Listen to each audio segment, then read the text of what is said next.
You want to support Roland Martin Unfiltered? Be sure to join our Bring the Funk fan club. Every dollar that you give to us supports our daily digital show. There's only one daily digital show out here that keeps it black and keep it real as Roland Martin Unfiltered. Support the Roland Martin Unfiltered daily digital show by going to RolandMartinUnfiltered.com. You can make this possible. All right, y'all know what time it is. No charcoal grills are allowed. I'm white. I got you, huh? Yeah, illegally selling water without a permit On my property. Whoa! Hey! You don't live here. I'm uncomfortable. Oh, my Lord. I've got some good ones, y'all. Let's start in Phoenix.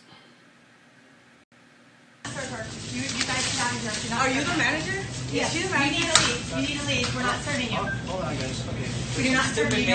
Excuse me, but you did say that she needs to go back to her country. What is that? Native Americans Excuse me, this is what this whole world. White people are not from this country. Don't serve her. Yeah, you do not serve her. Don't serve her racist ass. You don't tell. No.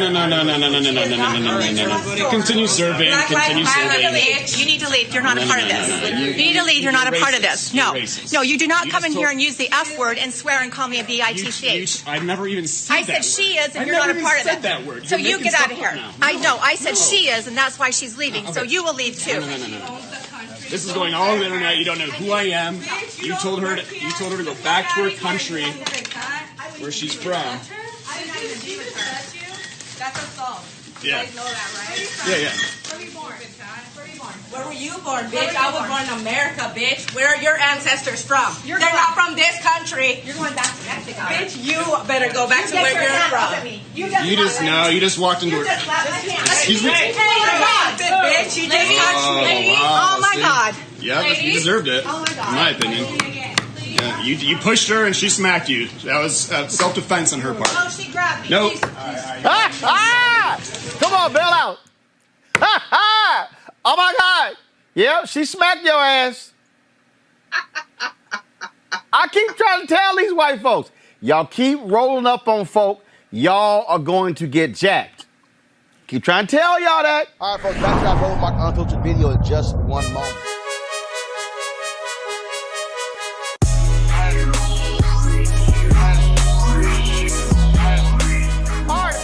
We want to thank the folks with Seek.com, CEEK.com, for partnering with us. This is Mary Spio is the creator, the innovator, the founder of this company. She, of course, designed these 4D 360-degree headphones that are absolutely amazing. We've got a partnership with them, folks. If you purchase these headphones, you can use the promo code RMVIP2020, RMVIP2020. Simply go to seek.com. That's CEEK.com. Be sure to check it out. We thank them for partnering with us.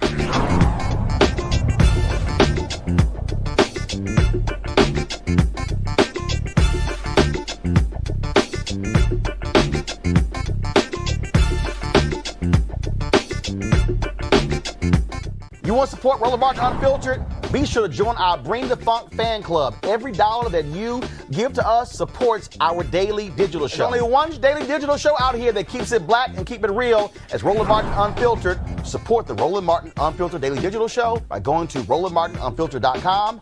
You can make this possible. I want to go to this story here, and that is Byron Allen has settled his lawsuit with Comcast. You might remember that case went all the way to the Supreme Court. The Supreme Court ruled 9-0 against Byron Allen, sending it back to the lower court. He sued Comcast and other cable companies, alleging that they were limiting his ability to be able to get on their cable systems. And again, it was a $20 billion lawsuit filed in 2015. But they announced today that he is dropping that particular lawsuit, and Comcast has reached an agreement with Allen's entertainment company, his company Entertainment Studios, to pick up 3 of his channels, Comedy.tv, Recipe.tv, and JusticeCentral.tv. This from the LA Times, from Variety. The PAC also amends the term of Comcast's existing deal to carry the Weather Channel, which Allen's company acquired in 2018. It also covers the retransmission consent rights to 14 local TV stations that Allen Media Group has acquired in the past few months. Quote, "We are excited to begin a new phase of partnership with Comcast and Xfinity, including the distribution of our cable channels for the first time on Xfinity platforms," said Allen. Greg Carr, I want to go to you first. A lot of people were talking about this, championing Byron Allen's cause. He came on this show. He went on The Breakfast Club. He was saying, break up Comcast. He was partnering with, had CBC, Congressman Bobby Rush and others were writing letters echoing those same comments. And now, and first of all, we did reach out to Byron Allen. He is not offering any further comment other than the statement here. I did personally reach out and talk to him today. Greg, your thoughts? Big fella, Big Byron. Here's what you do now, big boy.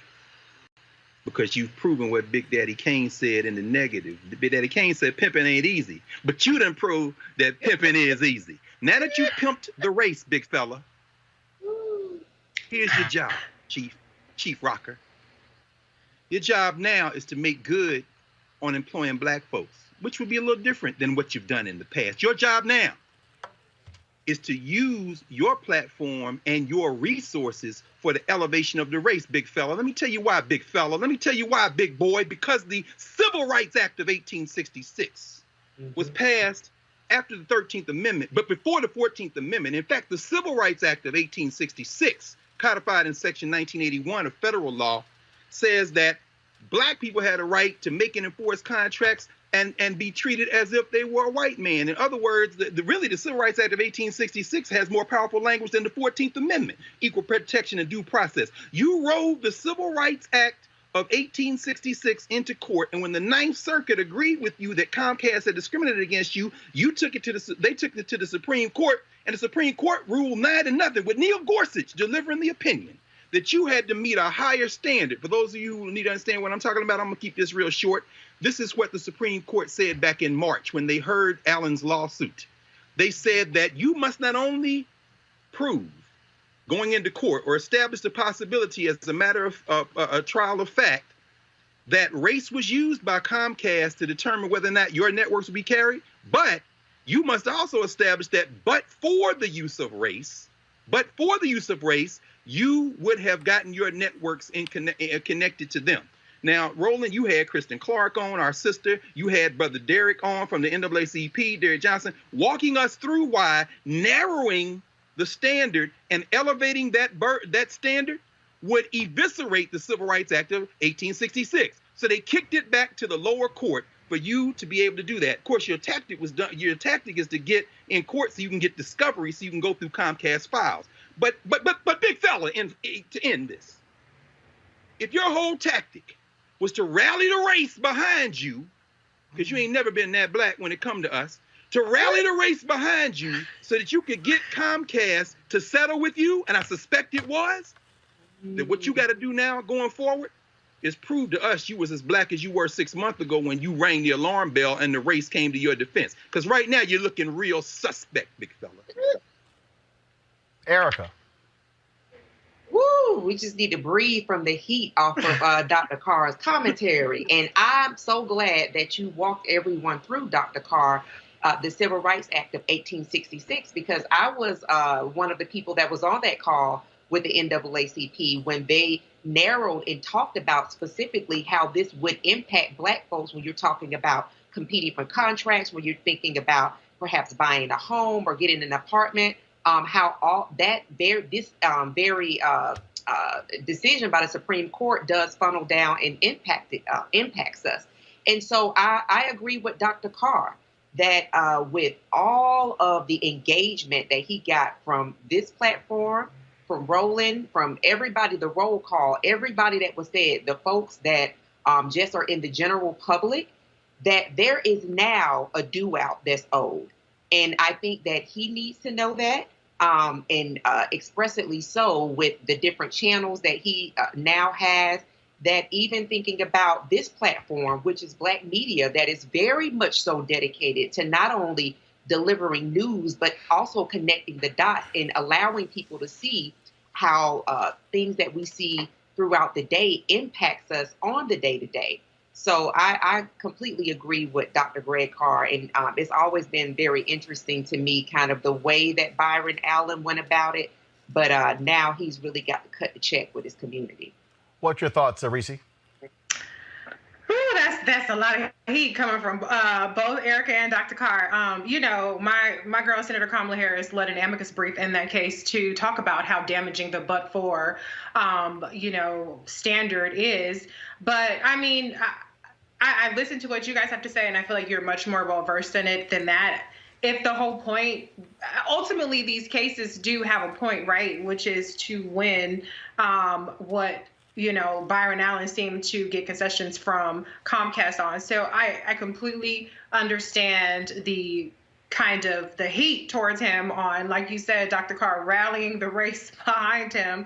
So ultimately that it ended up just being about enriching his pockets. But on this, I defer to you all, particularly you, Dr. Carr, and what are the implications now that this Supreme Court has ruled in this way? It's been kicked down to the Ninth Circuit, and then Byron Allen has dropped basically the case. That's what I'm interested in understanding. Well, the thing is, what you're dealing with, the Supreme Court has ruled. So actually, Greg, you would have to have Congress would have to redefine, I suppose, that law to fix or put him back in place what was there before.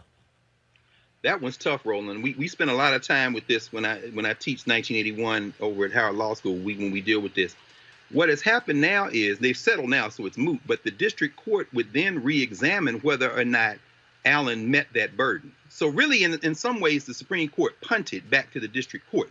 So to pick up on what Reese just laid out, the district court would then go back through and determine whether or not Allen did meet the but-for standard. Now, let's say that they said that he did, or let's say that they said that he didn't. It would then go back to the Court of Appeals, and the Ninth Circuit would get another bite at the apple. So ultimately, it was going to head back to the Court of Appeals. I mean, to the Court of Appeals and to the Supreme Court again. So, but the threat, as Kristen walked us through, as Derek walked us through when you talked about it when they made the decision, the threat is that once, as we heard Erica say, you create that but-for standard, that's almost an impossible standard to reach, and you've left it now in the hands of judges. Again, why do elections matter? They're still replacing district court judges, y'all. So a judge will now determine, and there's no way for Congress to strengthen that law. Understand, the Civil Rights Act of 1866 says that blacks have the rights to make and enforce contracts and other rights, positive rights, and to be treated as if a white man. But between the Civil Rights Act of 1866 and today, courts have interpreted that to apply even to white people, therefore neutralizing the idea that whiteness becomes a standard that applies to black people and reinforcing the power of whiteness over and beyond what the statute literally says, what it says on its face. So when I'm saying all that is to say that, Brother Byron, I seem to remember a little comedy show where you were the token black called Real People. If we being real, and real, as you say, Roland, recognize real, you took a gamble that you could use the Civil Rights Act of 1866 to get more money. And in the process, you endangered us. And by settling, you have at least pulled back out before the courts get another bite at this apple. And y'all better line up and register to vote, because if you don't vote and the wrong person gets in and they put a few more judges on, you don't want to see the Civil Rights Act of 1866 come into court, because we can all predict what's going to happen the next time it shows up. I recall when we had Byron Allen on the show, this was back in December, John Hope Bryant, founder of Operation Hope, had released a video where he said, look, this is a dispute between a private company and Comcast. Byron Allen said on the show that John Hope Bryant's analysis was wrong. After today's news, John Hope Bryant dropped this video. But a very, very insightful, thoughtful, and well-connected person in Black America who let me know that, as I have been saying, Byron Allen settled. I did this video not a year ago, 8 months ago, 6 months ago, something.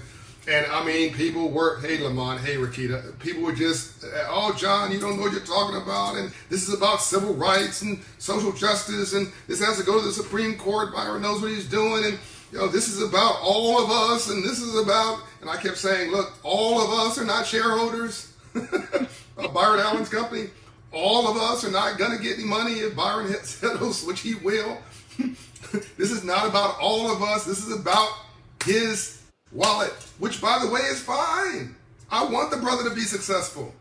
I mean, I haven't seen Byron Allen in the Black community before this last year. I only ever see my brother Byron is when I'm at a resort when I go to once or twice a year, which, by the way, fantastic, all good. But he shows up and he's all over the Black community. He's writing checks to nonprofits and organizations. Let's see if that continues. By the way, part of what I want to say here is I want to see this largesse that has just been deal cut shared with all the folks who backed him. And if he does that, I'm more than happy. But I doubt he's going to do what I'm going to suggest. So look, what I said is you have four kinds of people: hunters, gatherers, skinner-gatherers, and cooks. And then you've got spectators. I'll repeat that. I detail this in my new book coming out in October, Up From Nothing. You can pre-order it now. Hunter, and no, I'm not. This is not about you buying my book. You care less whether you buy the book or not. I'll give you the book. Hunters, I'm a hunter, all right? Skinner-gatherers, all right? That's sort of the analysts, reviewers, underwriters, accountants in a company, right? And cooks, and that's folks who prepare the product in a company. In a home, of course, the cook is, the person who takes the house and turns it into a home. So everybody has a role. My concern was Black America in this situation was just the spectator. We're on social media. We're protesting. We're blogging. We're writing stories. We're going on the media. We won.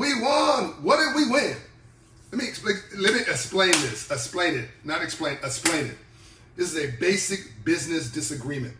Comcast had put other blacks on their network. As I said before, they just chose not to put his program on their network for whatever reasons they had. He said it was discrimination. Okay, prove it. That's a racial discrimination suit between you and Comcast. Go fight it, and if you win, I'm sure there's people who like in every company, who are backwards at Comcast, like there are companies, people who are backwards. I'm sure there's somebody backwards working at Operation Hope. I don't know about. If I know about them, they're gone. So you do business with people. Of course, there are backwards people everywhere. So if he can prove it, he should have filed a racial discrimination lawsuit. Takes this thing all the way to the Supreme Court, where all black folks can do is lose. Once you lose at the Supreme Court, there's a new precedent set, and the bar gets heightened for true civil rights lawsuits. This is a civil rights case, and this is not. You can see all of John's videos, about a 12-minute video on his Facebook page. And so he certainly shared his thoughts there, saying, I told you so. Reese, Erica, I know Greg had to go. So just final comments on this topic. Go ahead. Well, I mean, he raised the stakes and he basically screwed over Black America from what you all have just presented. So shame on him. That's my final comment.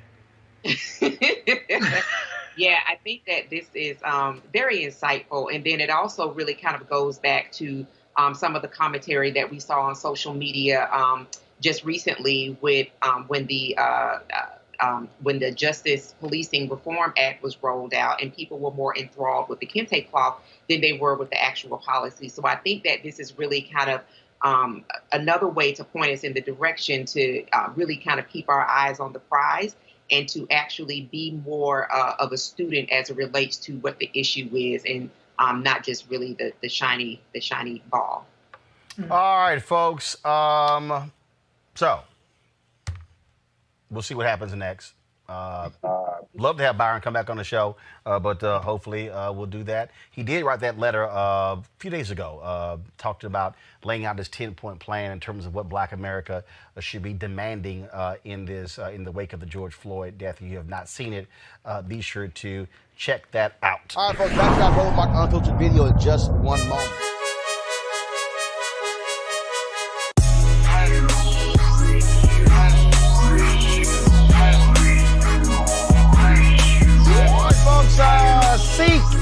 Of course, Black-owned company. Mary Spiel owns it. They have these wonderful headphones, 360-degree 4D headphones that are fantastic, unbelievable sound. We have a partnership with them, folks, where if you get these headsets, you can actually use your promo code to get a discount. And so what you should do is use RMVIP 2020, RMVIP 2020 for these particular headphones. They're absolutely fabulous. Sounds great. And again, when you buy these, you are supporting a Black-owned company. Go to Seek.com, CEEK.com. That's CEEK.com. Trust me, you will certainly enjoy what they sound like.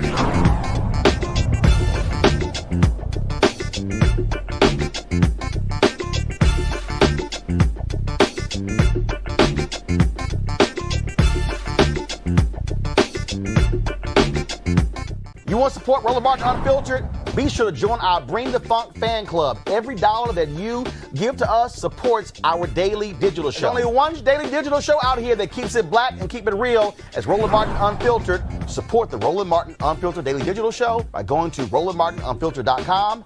You can make this possible. So a lot of people obviously been demanding that political leaders do something. This is the first salvo coming from Democrats in the House. Your thoughts? I do believe that the bill that was put forth today included a number of different elements that we all know that we need. And so I was encouraged to see exactly some of these key points that were included in the bill. And I was disappointed, quite frankly, to see that people were so distracted by kente cloths. Okay, let's keep our eye on the ball now. Okay, the bill actually made sense. Let's focus on that. But the other thing that we need to focus on is the fact that, unless we take over the Senate and the White House in November, the chances of that bill actually becoming law under this regime is probably resides somewhere between 0 and none. And so if Democrats are savvy, they will use this as a campaign tool, as an example of what they are positioned to deliver to the Black community specifically in exchange for their support. I think people are right in saying that we should expect deliverables for our vote. And this is a prime example of a deliverable that the Democrats need to be very clear that they can deliver come January, if they're able to take over both houses of Congress and the presidency in November. Brittany, what about that? Because, again, at the end of the day, the House Democrats can do one thing, but if Mitch McConnell doesn't take it up in the Senate, the bill goes nowhere. But let's just talk about the House right now. According to Karen Bass, Congresswoman from California, chair of the Congressional Black Caucus, they already have more than 200 co-sponsors in the House and the Senate.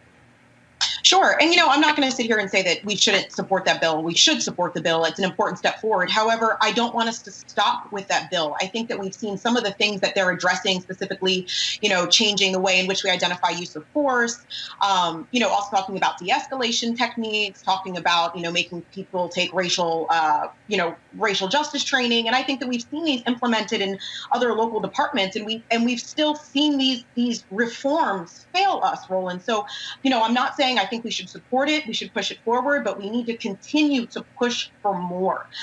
Because I'm fearful that, unfortunately, the reality is Black skin is seen as a threat, no matter how many weeks of racial training we take, or no matter how many body cameras we have on, because we've known historically police turn those off every now and then.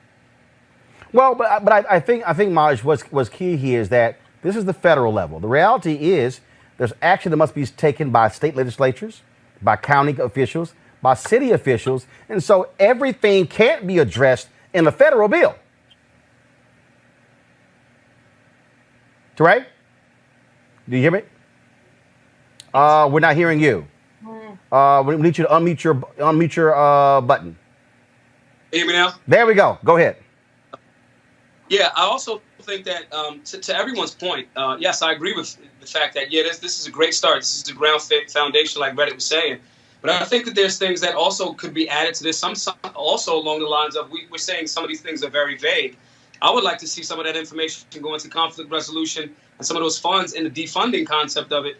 Well, let's put some money towards actually training the citizens. And I'm not saying that the citizens are responsible for their own deaths. But what I am saying is we are responsible, as we all see it, over the last week, the police will leave. I think that we have to start talking about the conversation in regards to how are we arming urban Americans. I know this conversation, a lot of people are with the hands up, don't shoot thing, at Black Guns Matter. We are here to inform and arm Black America. Just like my gay friends don't get bashed, for the most part, armed, responsible firearms owners, when they have the ability to actually defend themselves when officers not shooting them in their car. I would like to see some energy go in that direction as far as, that way. I just don't want us to get caught up in these things start away. We're going into an election year. We're a few months out. This is a great thing.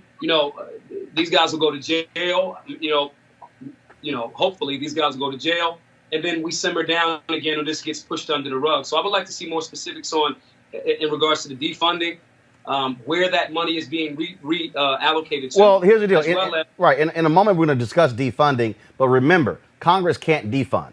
Now, granted, there are federal dollars that go to local police departments, but the defunding part is actually going to come from city officials. And I think that's what's important for our audience to understand, that when we talk about this whole idea of police reform, I think historically a lot of people have made the mistake into somehow thinking, oh, Congress, y'all act. When the fact of the matter is, the Minneapolis City Council, when they voted to defund, that they only have the power. They control the city resources that fund the police department. When you talk about going after the system, I think what you are seeing when you look at these Confederate statues being torn down, when you look at folks being fired, when you look at the Variety editor-in-chief writing a column on diversity, and then she gets smacked by a former staffer, and then they have her step down. Then you got folks getting fired. You got 7 Republican county chairs who've been sharing these George Floyd conspiracy memes, and then now you got the governor of the state and the lieutenant governor, both Republicans, telling them y'all need to step down, not take office. There is a reckoning that is taking place, and this is where we should not be ratcheting it down, but I say ratcheting it up. Yeah, I 100% agree. But what I would, again, encourage everyone to do, I think we had these conversations and they're going to pull back with the police. We're going to defund and all of those different things. We need to be armed. We need to be educated. We need to be in shape. We need to be in position. I think that, again, it's the Sankofa conversation. We kind of got to look backwards a little bit to move forward. When I think about these types of things, Harriet Tubman wasn't someone that was, trying to get things done just with good intentions.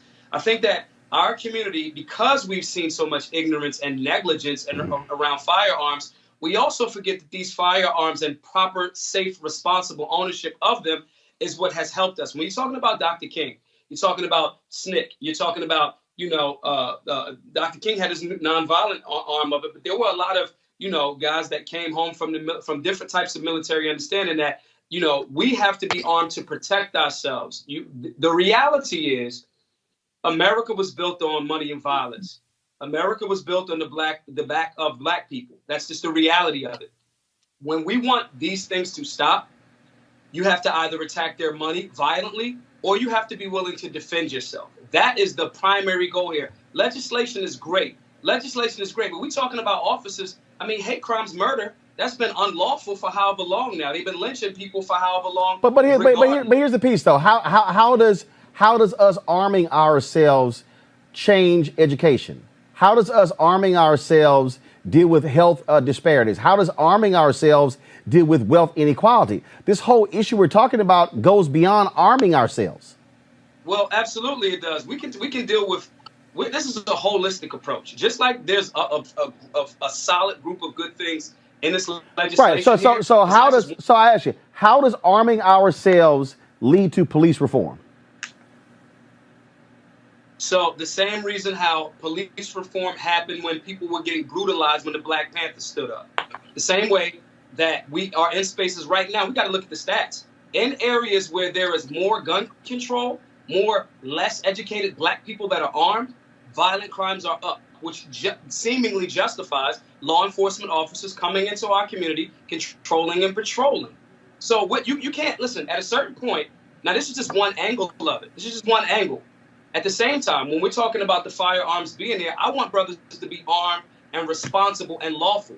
So when they are accosted or attempting to be accosted by law enforcement officers that are corrupt, one, they're not going to jail because they got a dirty gun on them. That's one angle. That's my angle at Black Guns Matter. When we're talking about legislation around arming black people, when we do these classes for free all across the country, we're talking about safe and responsible ownership. We also add in conflict resolution and political education. But again, though, I'm still stuck on. I get you supporting arming us, but what is still confusing is how does arming ourselves actually lead to systemic changes in police departments? How? You do not utilize people, just like those racists in Fishtown that were protecting their neighborhoods because they were armed with bats. I am not a person that's going to continue allowing police to brutalize us. Okay, so that means, so you're saying that what? If you see a police officer committing police brutality, then folks should be firing on those cops? I think that one step is, for me, for example, Roland, if I see somebody attacking you, police officers, I'm going to jump in that fray. Everything doesn't mean go right to a firearm, because there's a difference there between being armed and being a firearm. I want black people to have enough pride for themselves to be willing to step in when we see somebody after minute 1, minute 2. I went to Minneapolis. I was there and I did a firearm safety class right at where George Floyd was murdered last week in Minneapolis. I would have loved for someone, knowing that officer was killing a black man, for instead of 20 people to record it, I would have loved for one black man to jump in and potentially save his life. Okay, so if one black man jumps in to save his life, and then the cops then have probable cause to fire on him for obstructing the police, and so now we're dealing with. Do you want to stand up and fight against these things? No. Actually, no. What I actually want is I don't want more black people dying. I'm tired of the argument that we cannot fight back. I am tired of that argument. You can go buy as many guns as you want to. There were 4 officers on the scene. Hold on. I'm not talking about guns at this moment. No, wait a minute. There were 4 officers on. Hold on. There were 4 officers on the scene. I'm talking about in one scenario, because you're asking me 4 different questions at a time. No, actually, I'm not. I asked one. If I see you, my brother, if I see any police officers or any of these beautiful people in this panel right here, if I see officers, we as black people have the right. It doesn't have to necessarily be a firearm. We have the right to. I'll gladly catch that case to save any of these sisters' lives or your life, my brother. Actually, and I think black we don't have. Do that on the scene as well. Actually, based upon the law, is a part of it. Actually, based upon the law, we don't. Is a part of it. Education reform is a part of it. Civics is a part of it. being responsible is a part of it. But you We have to actually, stop this notion that our lives but don't Maj, matter. you don't have the right because the law is in their hands. If you That's obstruct, not true. That's Doc, not true. Doc, There's Supreme Court precedent said I have that if you see one second, officers one second. initiating an unlawful arrest, you are well within your rights Okay. to stop that officer up until death. and We who- got and- proof of that. Tupac shot two but- off-duty police officers. But wait a minute. Did he go to jail and he But saved wait a his minute. life? But wait a minute. When you talk about determining what is an unlawful act, it's no different than when the officer told Sandra Bland, get out of the car. The moment, and see, first of all, you're talking about the moment he gave her that directive, according to Texas law, it did not matter if she thought why he stopped her was not proper. The moment he gives a directive, Texas law says you are to obey the directive. It doesn't matter if you think it's unlawful. That's why he did it. Let me tell you something, Roland. Let me share something with you. You're talking about law, and I'm talking about saving black people's lives. Okay, what I'm talking about, no, hold up. You can't say you have the right if you didn't not talking about law. I'm going to goalpost a little bit in this Okay, conversation. actually, actually, I'm not. What I'm trying to explain to you is, This is my brother. No, hold up, Listen. bro, follow me here. I'm born and raised in Texas. I saw the entire video. The moment that state trooper told Sandra Bland to get out of the car, she was compelled to follow his directive. She said, why? She did nothing wrong. It did not matter if she did nothing wrong. At that very moment, she was actually, the moment she said no, she was actually breaking the law. That's actually law. You know who else said no? You know what other women said no? Harriet Tubman, Rosa Parks, Ida B. Wells. This notion, slavery was Bro, hold up. Okay, hold on, stop. Hold on, 1 second. I'm gonna pick this back up. Hold on, no. Hold on. Okay, you can't say. Hold on, 1 second. 1 second. 1 second. 1 second. You can't say on one hand. Now, follow me here. You can't say on one hand we have the right to do something if the law says you don't. Because we're talking about again, how will we achieve form? You're making the point about why we must arm ourselves. I'm gonna bring Avis and Brittany into this.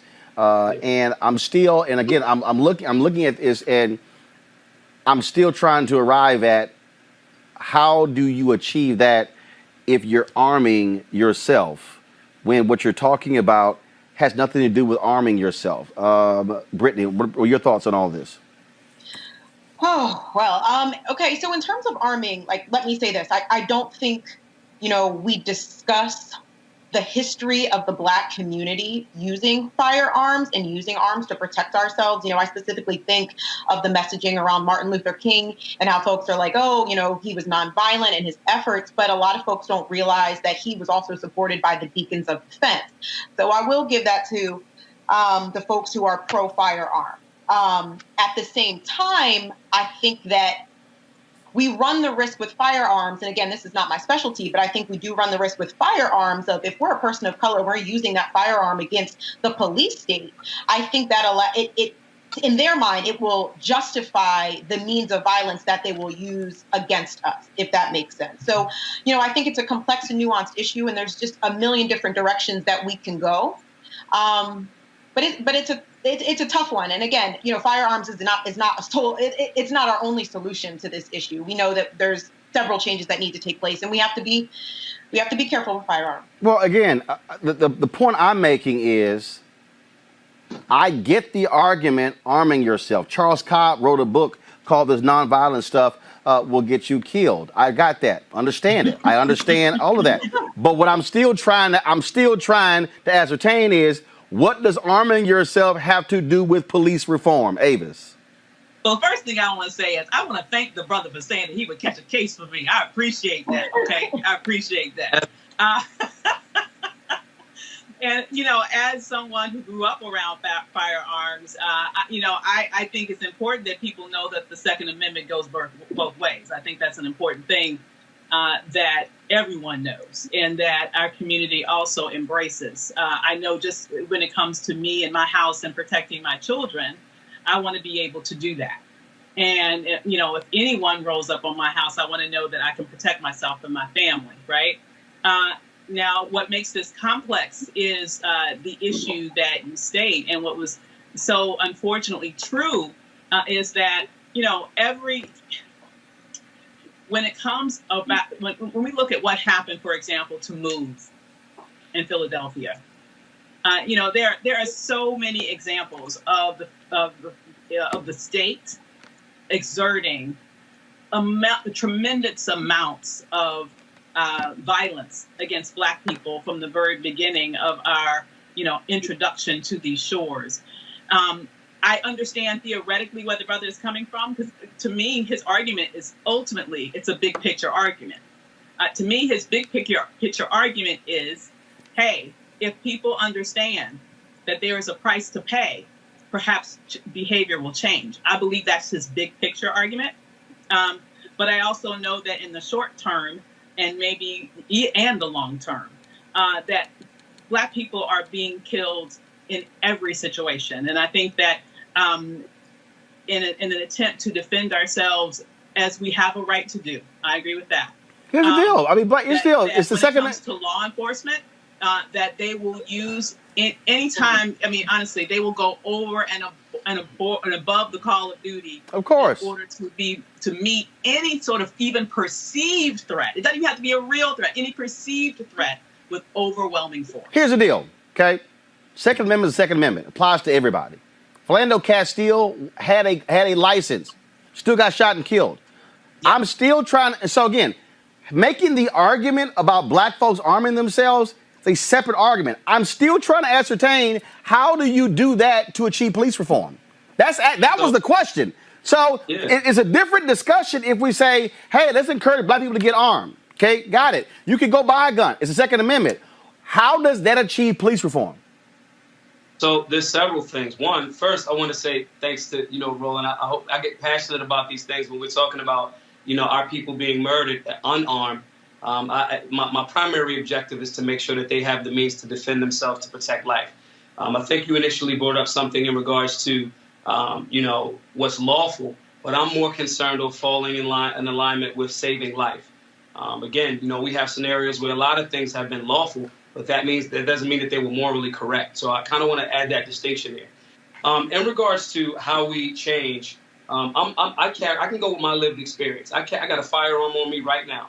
I carry a firearm every single place that I go. I deal with law enforcement a lot.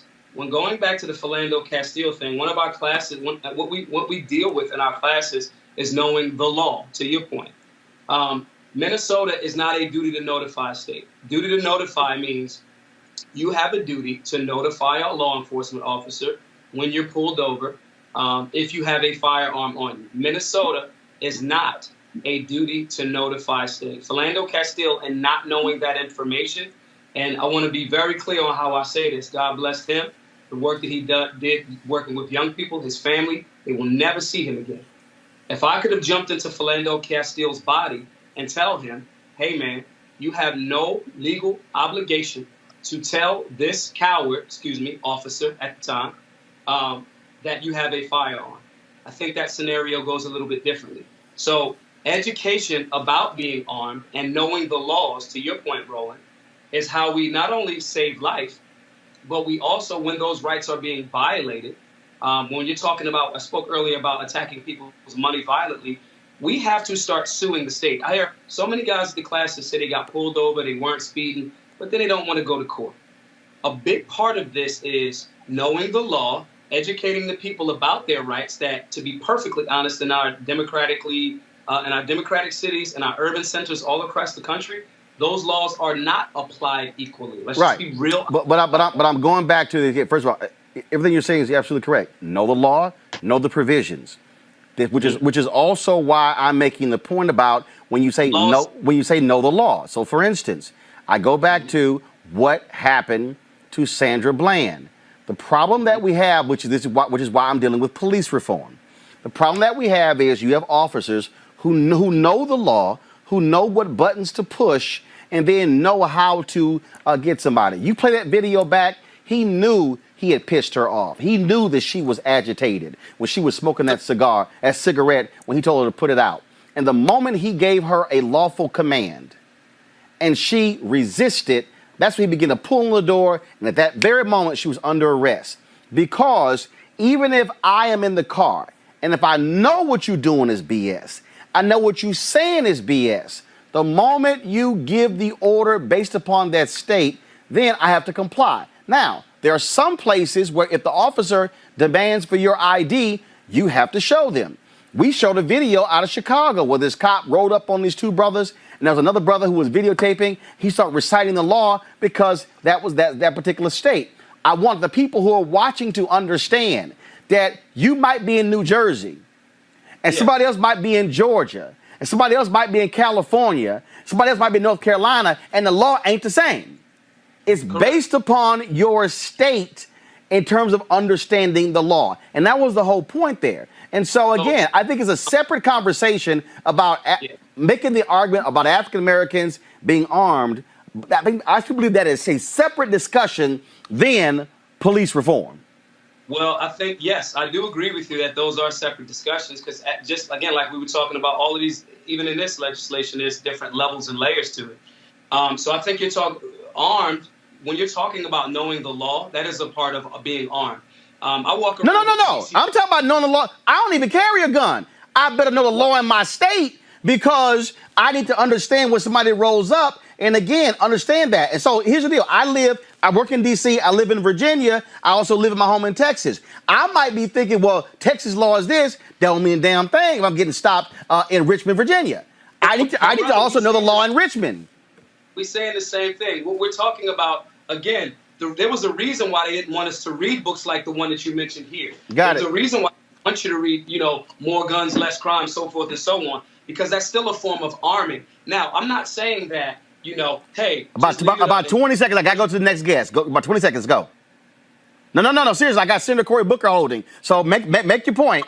If anybody wants information on it, hit me up. No. Naj, you're not off the show yet. I'm saying you got 20 seconds to finish that point so I can bring on the next guest. Be armed, be informed, get a CCW act, know the laws of your municipality and state to start out. All right, folks, back to our Roland Martin Unfiltered video in just one moment.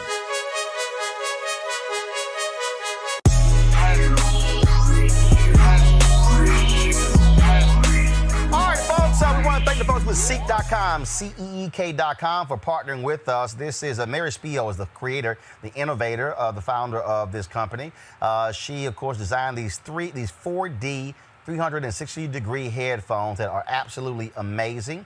We've got a partnership with them, folks. If you purchase these headphones, you can use the promo code RMVIP2020, RMVIP2020. Simply go to Seek.com. That's CEEK.com. Be sure to check it out. We thank them for partnering with us.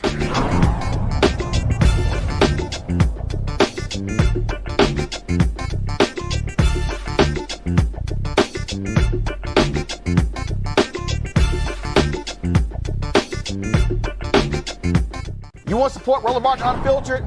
Be sure to join our Bring the Funk fan club. Every dollar that you give to us supports our daily digital show. There's only one daily digital show out here that keeps it black and keep it real as Roland Martin Unfiltered. Support the Roland Martin Unfiltered daily digital show by going to RolandMartinUnfiltered.com. You can make this possible. But actress Aunjanue Ellis sent me this video today, sharing her thoughts with regards to the discussion in Mississippi about removing the Confederate emblem from their flag.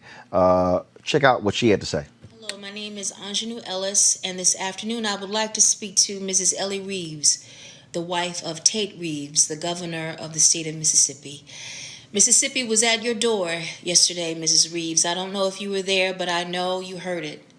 You would have to have an Arctic heart not to have been moved by it. I am a citizen of Mississippi. I've lived there since I was 3. It is my blessed home. It is my only home. All around you in Birmingham, in Southeast Louisiana, New Orleans, and in Richmond, Virginia, white citizens, white American citizens like you are uprooting the stone, plaster, copper, brass, pewter, gold, silver, resin, bone of a legacy that has precipitated the national crisis we are in.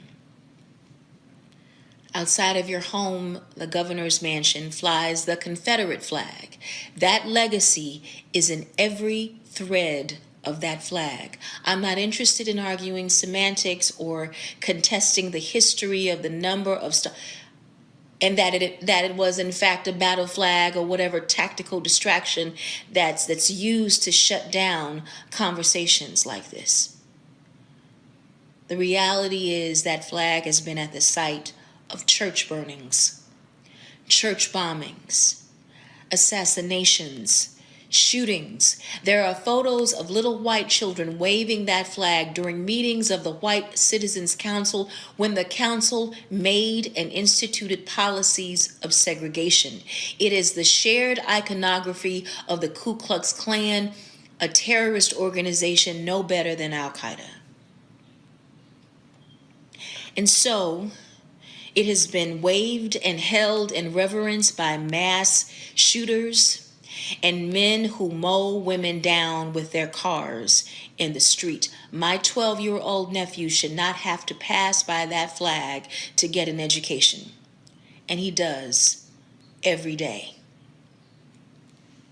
That flag raised so high under cloudy skies, waving outside your window.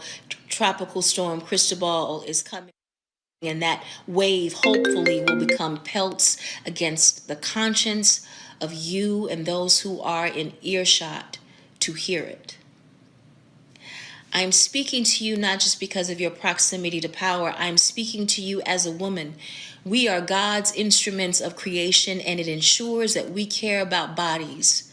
We care about bodies outside of our own. You are a mother.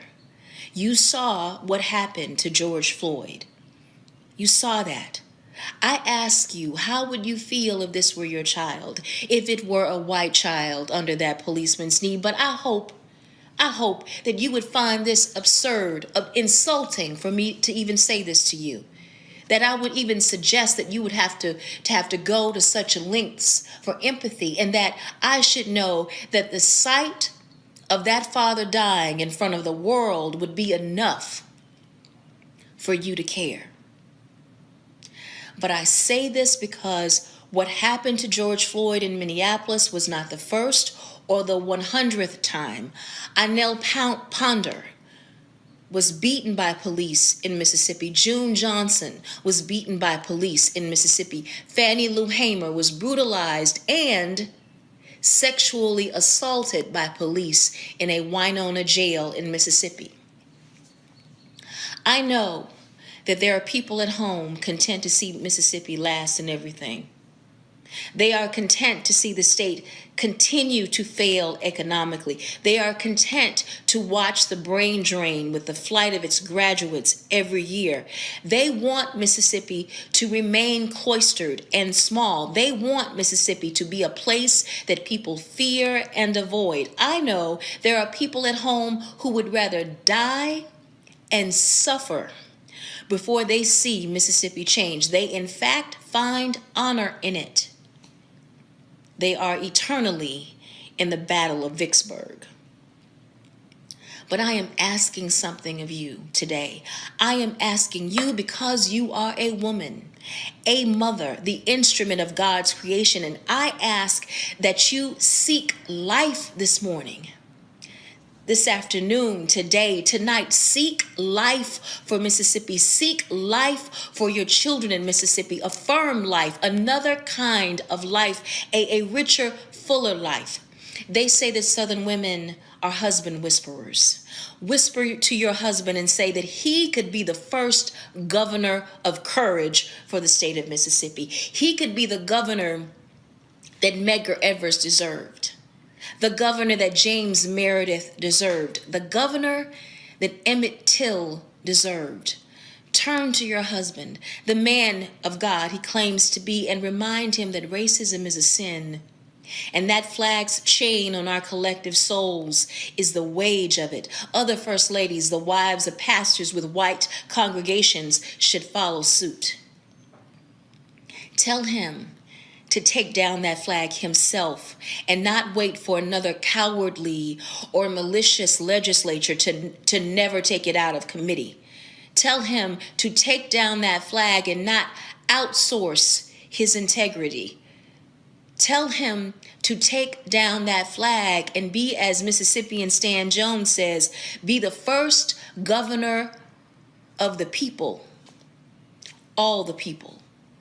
Tell your husband, Tate Reeves, to take down that flag and change the course of history for the state of Mississippi. Mississippi is America writ small. So goes Mississippi, so goes this country. Tell him to take down that flag and change the course of history of this country for good. Thank you so much for listening. All right, Anjanu Ellis, thanks for sending. All right, folks, back to our Roland Martin Unfiltered video in just one moment.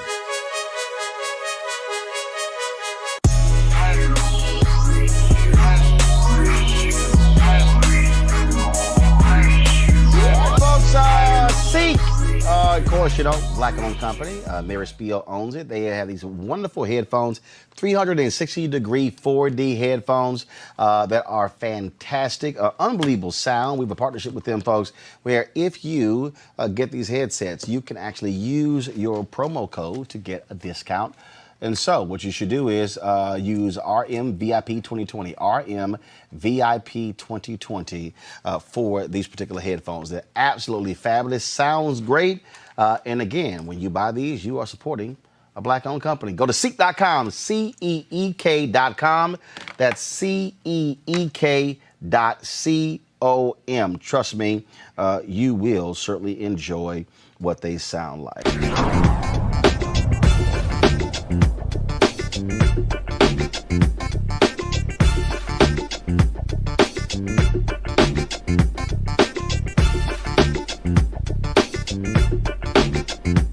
You want to support Roland Martin Unfiltered? Be sure to join our Bring the Funk fan club. Every dollar that you give to us supports our daily digital show. There's only one daily digital show out here that keeps it black and keep it real as Roland Martin Unfiltered. Support the Roland Martin Unfiltered daily digital show by going to RolandMartinUnfiltered.com.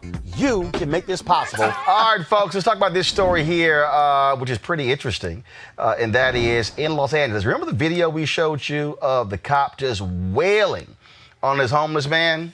Now this officer, okay, this took place in April. Prosecutors say he has now been charged with felony assault. Frank Hernandez is said to be arraigned on Thursday. Prosecutors say Hernandez and his partner responded to a call of a trespasser at a vacant lot on April 27th. And during that confrontation between the police and the victim, Hernandez illegally punched the unarmed man more than a dozen times in the head, neck, and body. Hernandez was stripped of all police powers. The LAPD says the complaint and use of force investigations are nearing completion. I think it's pretty damn clear what the hell he did, Cleo. It's pretty damn clear, but as you know, that hasn't mattered until recently. I wanted to just say, because I didn't get a chance to say it last time, because I tend to be interrupted, is that I'm glad that things are as they are. I'm glad that police brutality is on the chopping block. I'm glad that HR 7120 exists, even though I'm not sure it's comprehensive enough. But yeah, I mean, with that, I saw that beating, and that beating was pretty obviously wrong. And now we all know that it's wrong, and supposedly the whole country is in working with each other to resolve it. But I still say that it wasn't for Trump being as ridiculous as he is, COVID locking folks up, and unemployment and people's personal frustrations, the crowds would be so big. But I'm glad they're big. Whatever it's going to take to save black lives, I'm down with it. Robert, again, that video, and this is where video absolutely matters. In fact, here's the body cam footage. Go to it right now. Ben!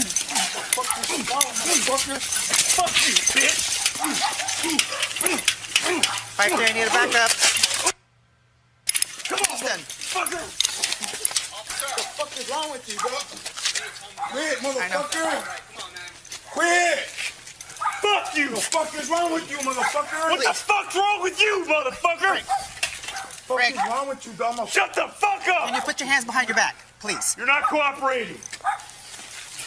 You're gonna get hit again. Get on the fucking ground. Get on the fucking ground. Go and tase the man. Get on the fucking ground. We got backup coming right now. Come on. Come on. Put your hands behind your back. Shut the fuck up, man. Who are you, dog? Shut the fuck up. What the fuck is wrong with you, my boy? Shut the fuck up. What the fuck is wrong with you, dog? Shut the fuck up. That's the body camera footage there, Scott. Wow. And you hear the officer, Frank. No. Officer, she needed to grab him and say, stop. Right. Who are these police departments They're giving thugs. guns and badges to. Right. I mean, that dude was just wailing on that dude. And remember, the initial video, thank goodness for the body camera video, because with the body camera video, we actually hear the audio. But you got to remember, this was the, I'm trying to see, was this the video here? Well, this is another video. No, it's not it. Let me try to find, this was the initial video that was shot across the street. Go to it. Oh!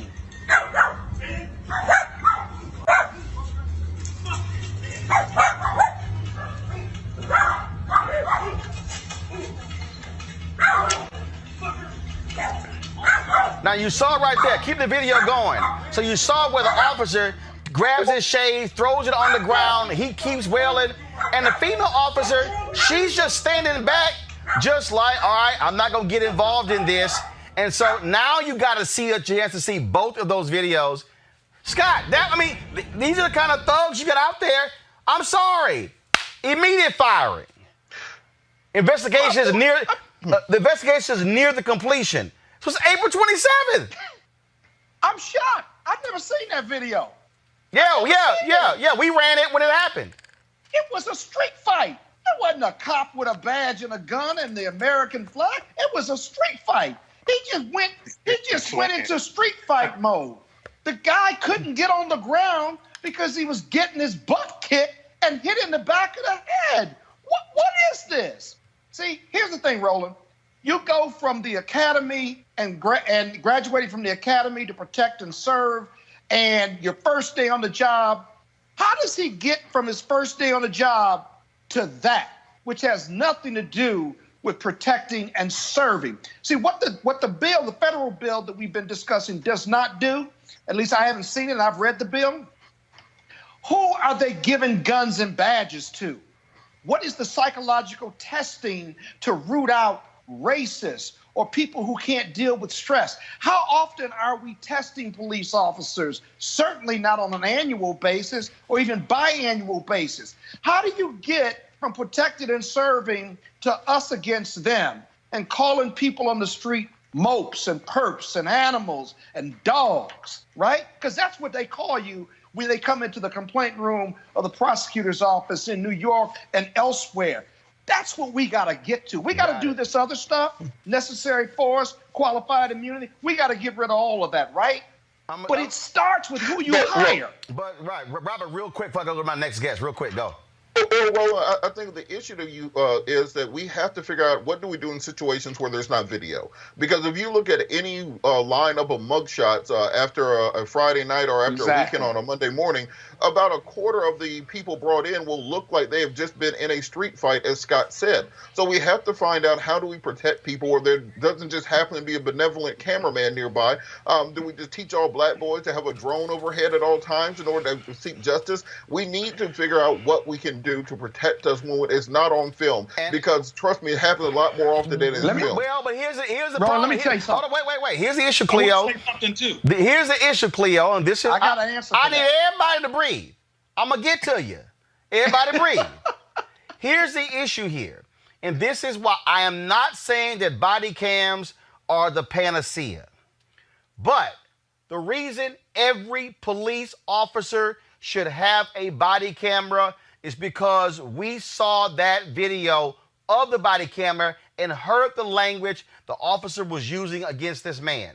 2, in the case of Louisville, Breonna Taylor, cops did not have the body camera footage, so we don't get to see how they busted through the door and what happened inside.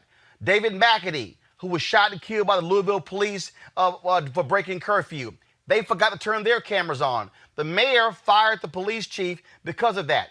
I keep saying it should be in every city contract. If an officer does not turn on the dash cam and does not turn on the body camera, that should be immediate expulsion. No warnings, nothing. That's to protect, Cleo, somebody lying on the officer. Is to protect the public from a lying cop, because the cops lie in these police reports, Cleo. Yep.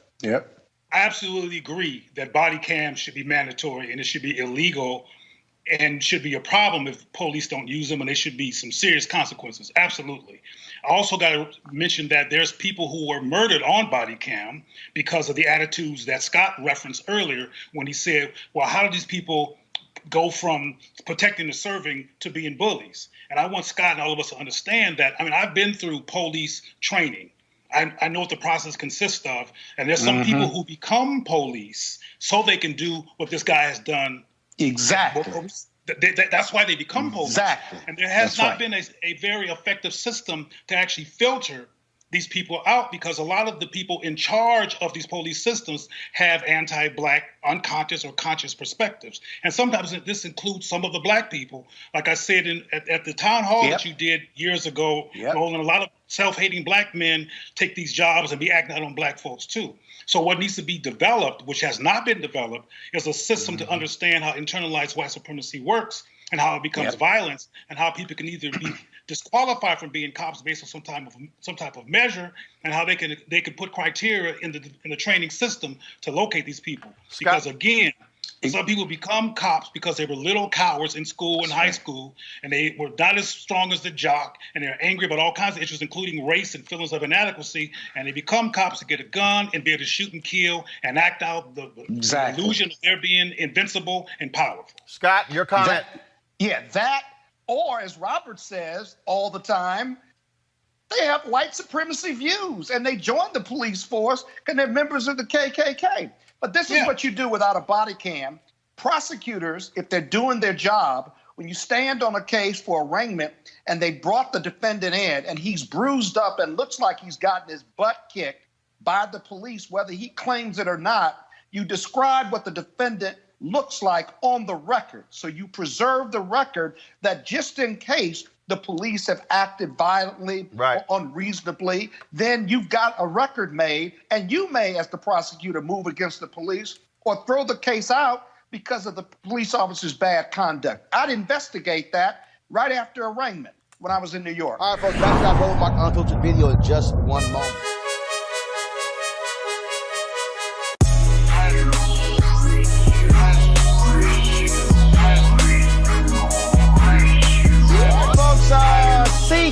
Of course, you know, Black-owned company, Mary Spiel owns it. They have these wonderful headphones, 360-degree 4D headphones that are fantastic, unbelievable sound. We have a partnership with them, folks, where if you get these headsets, you can actually use your promo code to get a discount.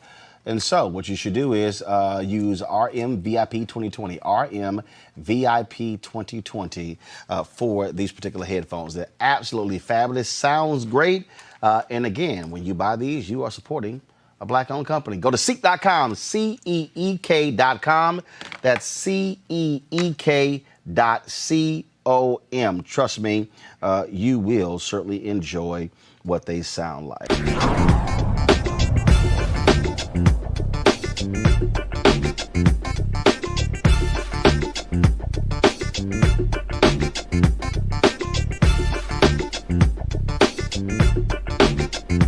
You want to support Roland Martin Unfiltered? Be sure to join our Bring the Funk fan club. Every dollar that you give to us supports our daily digital show. There's only one daily digital show out here that keeps it black and keep it real. As Roland Martin Unfiltered. Support the Roland Martin Unfiltered daily digital show by going to RolandMartinUnfiltered.com. You can make this possible. Well, speaking of being insane, today at the White House, Donald Trump called some of his black flunkies. Oh, this is going to be good. And one of them is Republican, black conservative. Your boy. Raynard Jackson. So, y'all, I'm going to play for y'all what Raynard actually said today. Watch this. My name is Raynard Jackson. Thank you, Mr. President, and thank you, Daryl, for inviting us to this roundtable here. I'm from St. Louis, originally live here in Virginia. But what I'd like to say to you, Mr. President, is kind of off the beaten path. I'd like to say to all the media assembled here that I wish they would quit lying about what you've done specifically for the black community. So you got radical liberal journalists like Joy Reid from MSNBC, Don Lemon from CNN, Roland Martin, who are putting more poison into the black community than any drug dealer, who are killing more black folks than any white person with a sheet over their face. How are they doing it?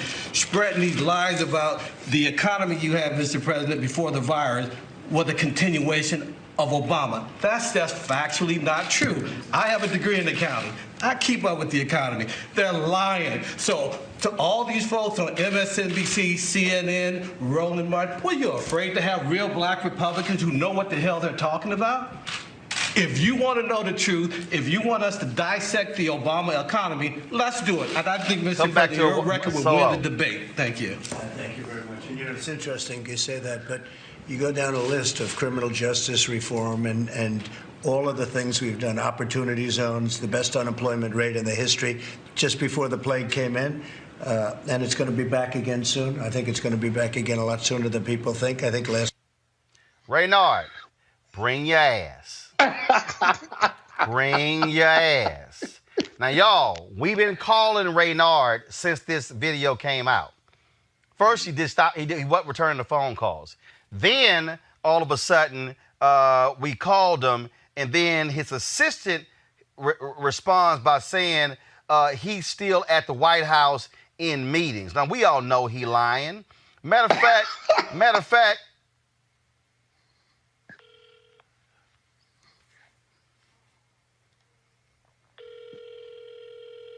oh, gosh. Here we go.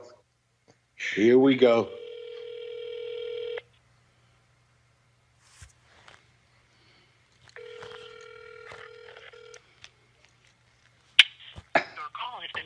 To an automatic voice message system.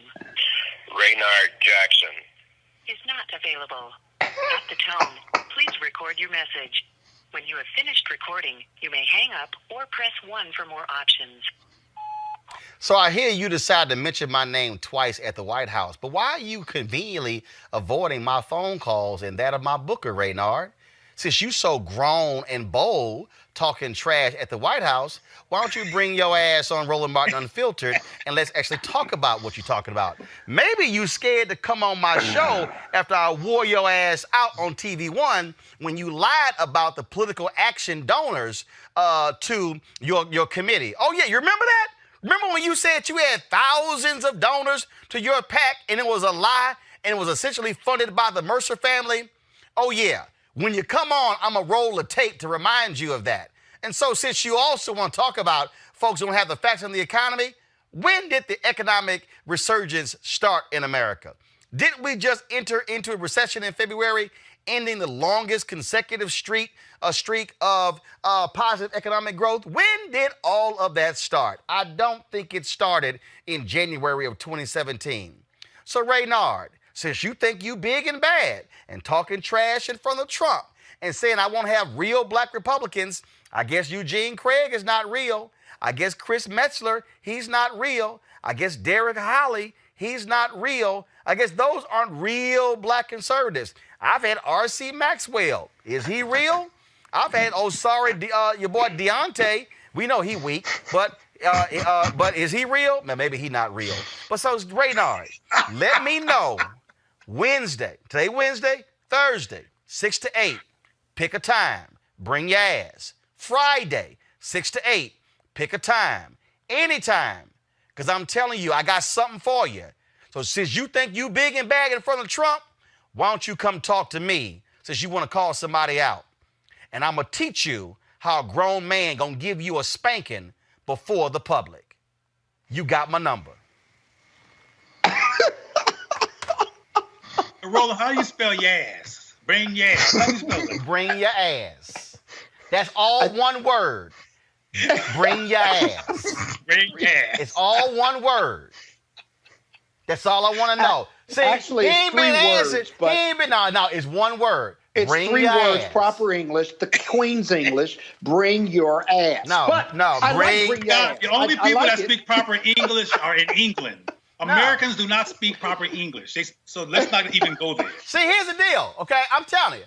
All these Trump people, and then y'all, he actually said, I've got a degree in accounting. You couldn't even count the number of people who donated to your political action committee. And you, dog, I got it on tape. I remember that. I remember got that it on when we tape. were on TV One. He said on TV One and said, I don't know, we have thousands of donors. Y'all, we went back and counted. I think it was like 28. But he got a degree in accounting. Robert, why y'all got to bring Deontay in there? Deontay, my boy, he cool. Deontay, if he your boy, that boy need to go read some books. was weak the last time he was on. That boy was so weak. That boy was so weak on the election night. The other black conservatives said, "Don't put his ass back on. Don't put him." But aren't you amazed at the power and impact of the white supremacy trauma trance, and how it could run some of us stone crazy, and have us do what he just did, and what some other Republicans is. I mean, it's just amazing. That's why I said earlier, Roland, that the issue of internalized oppression and in terms like white supremacy is a real issue in our community that we need to deal with simultaneously to these other achievements, or else we're going to relapse. Oh, yeah. I'm trying to tell you, when Paris Denard came on here, Robert, he tried to sit here and spin some stuff. He must have thought he was talking to Willie Foo-Foo. They don't understand. I got CVS long receipts. There's a group of black Republicans who are serious, who are textually based, who are about accountability and about bringing things to our community. And there's some who are actors and who are sensationalists, who are internet celebrities, so on and so forth. So I think that we have similar issues on both sides of the aisle. I think that once we can bring policy issues together, where both sides can come together, that's when we'll move furthest in the community. So I tend to focus on the legislative issues that we can agree on, and not the personality issues that drive us apart. Scott, I got time. Scott, I got time. I got time. You don't like for us to use certain names on your show, but looking at him suck up to Trump like he was in the field trying to get a job in the House was just completely embarrassing for black people or for black Republicans. I mean, he didn't embarrass me. Give me I a don't feel break. embarrassed. I mean, I got to tell you, I thought to myself, how many pieces of silver did he take this time in order to say that on national TV? Well, the reason he said it is because he ain't got a real constituency. He been taking, Raynard Jackson has been taking hundreds of thousands of dollars from the Mercers, and he ain't delivered nothing. Raynard Jackson can't put 30 black people in a room to talk about anything. And so he's mad. He's still mad at the Republican Party. He claims took his idea from their Black History Month event. And if y'all really want to laugh, okay, Raynard been writing a column, maybe he still writes, I don't know, with NMPA. If y'all really, really want to laugh, y'all, this fool actually put at the bottom of his column, Pulitzer Prize nominated columnist Raynard Jackson. I sent that fool an email and said, dumbass, anybody can nominate themselves for a Pulitzer Prize. Right. His application didn't even get past the receptionist. They probably, so the envelope went, Raynard, oh, hell no, he ain't no real. Been gone. Well, who writes that? Who writes that at the end of a column? Pulitzer Prize nominated. I said, you must be rough when you ain't got no real awards where you got to put Pulitzer Prize nominated. Bless his heart. Bless his little heart. That made no sense. You can bless his little heart. You can bless his little heart. But Raynard, when you come here, I'm telling you right now, you might want to put on, you might want to strap some phone books around your waist. Oh, like they do in like they do in prison. Because what's gonna happen? You're gonna take some body blows. And I'm telling you right now, it's gonna be so hard, you're gonna be hollering, Daddy, stop! Daddy, stop! I'm gonna sit here and it's gonna be team whip that ass when I'm done with you. Because see, here's you gotta have a more sweeter and warm and loving delivery. He's an alpha. No, he's not. That's not beat up an alpha. Yes, he is. No, he's not. Nice He's try. an alpha. But here's the deal, Raynard. He's an alpha? Hell no. Yeah. Pick a day. Raynard, pick a day. Pick a day. Take your time. But I'm telling you right now, don't go to Candace Owens for some coaching, because it ain't going to end well, player. It ain't going to end well. She won't come on either. It's not going to end well, because you say you're a real Republican. Okay. Bro, their job is not rational engagement. Their job is not to address black people, who can actually take what they say and evaluate it and make it ridiculous. Their job is to do exactly what they do. They're to put some rhetoric out in the culture to make us second guess ourselves as black people. I'm here 5 days a week. Second guess our rational behavior. That's their job. 5 days a week. But look, if they're going to be around the table speaking to the president, maybe we should have conversations with them about delivering the actual message of our community to the people in power. I think there's the ability to articulate our those community, things. Robert. Raynard Jackson not talking to black folks in the community. Raynard, Robert, let me tell you what Raynard's recognized game. Raynard is a grifter. Yes. We showed the data. The Mercers have given him more than $400,000 for his Black Political Action Committee, and the biggest expenditure was his salary. He's a grifter, and that's why he was at the table. But again, Raynard, I'm here 5 days a week, Monday through Friday, 6 to 8 p.m. Eastern. We talk to your assistant. Let me know which hour you want tomorrow. Because matter of fact, I'll give you an hour, but it ain't going to take an hour. Because you know what? After about 4 minutes, you're going to be screaming for your mama and your daddy when I'm done with you. I'll be waiting. I'll be waiting. All right. Aren't you worried about defaming him, though? No. I mean, I'll defend you, but come on, you Scott. called him a grifter. You tell me you're going to whip his ass. Are you okay? I'm very well.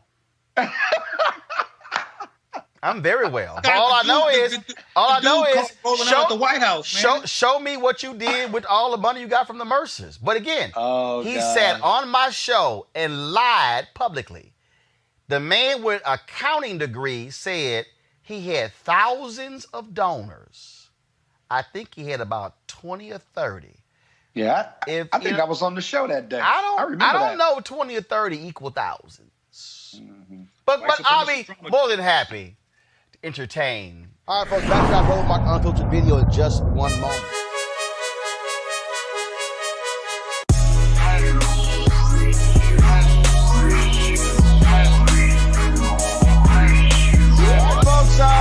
Seek. Of course, you know, black-owned company. Mary Spiel owns it. They have these wonderful headphones, 360-degree 4D headphones that are fantastic, unbelievable sound. We have a partnership with them, folks, where if you get these headsets, you can actually use your promo code to get a discount. And so what you should do is use RMVIP 2020, RMVIP 2020 for these particular headphones. They're absolutely fabulous. Sounds great. And again, when you buy these, you are supporting a black-owned company. Go to Seek.com, CEEK.com. That's CEEK.com. Trust me, you will certainly enjoy what they sound like.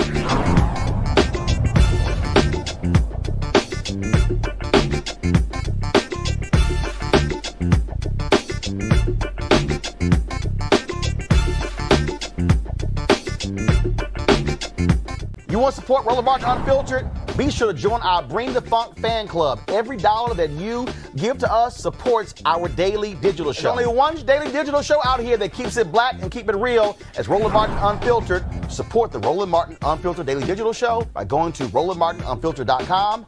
You can make this possible. It was a few days ago in Atlanta where police were seen captured on video taking two black students out of their car for breaking curfew.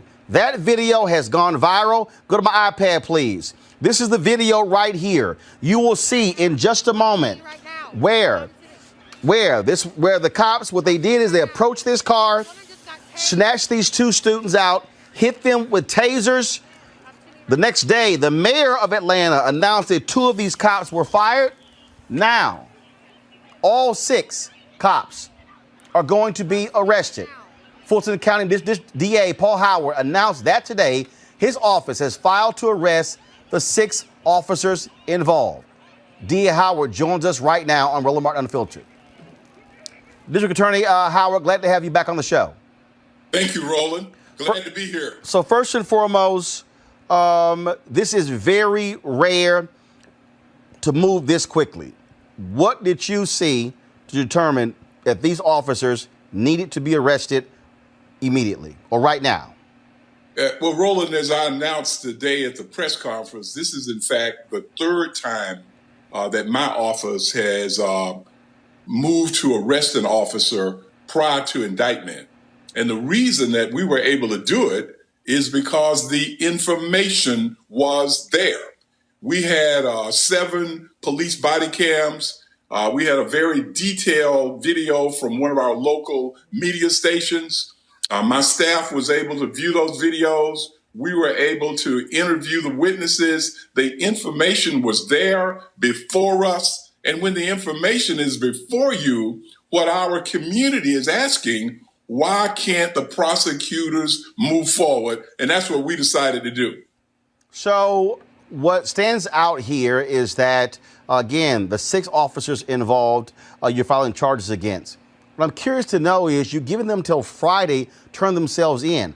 Why is that? If I did something and you file charges, I'm arrested. Well, we wanted to, many of those officers, as we understand, were still participating in some of the surveillance of some of the protesters this week. Some of them had been working apparently for several days without a lot of rest. So we thought, as a common courtesy, we would give them until Friday to turn themselves in. Obviously, that's surprising to a lot of people. Folks, this is from WSB. Go to my iPad, please. These are the photos of those 6 police officers, 5 African-American, 1 white male. You talked about that body camera footage. Did all officers have their body cameras on? We covered the story out of Louisville yesterday was the shooting of the barbecue owner. None of the cops had the body camera. The Breonna Taylor, none had the body camera. And so all of these officers have the body camera. So you had opportunity to see from each one of these cops' perspective what took place, correct? Absolutely. And Roland, and as you recall, the last time that you and I had a discussion on this very podcast, we talked about the lack of body cameras in a case involving a young man that was shot 59 times here in our county. And what we talked about then is starting a national movement to make sure that every officer was required to wear a body camera, and if they operated a vehicle, there should be a dash cam in that officer's car. Well, this is an example of why those body cams are necessary. You can just imagine with what happened to these 2 young people. If we did not have that body cam information, we could not have gotten these results. The body cams are hugely important, not only for our community, but for the whole country. The mayor of Atlanta, the police chief, moved very quickly, firing 2 of those officers the next day.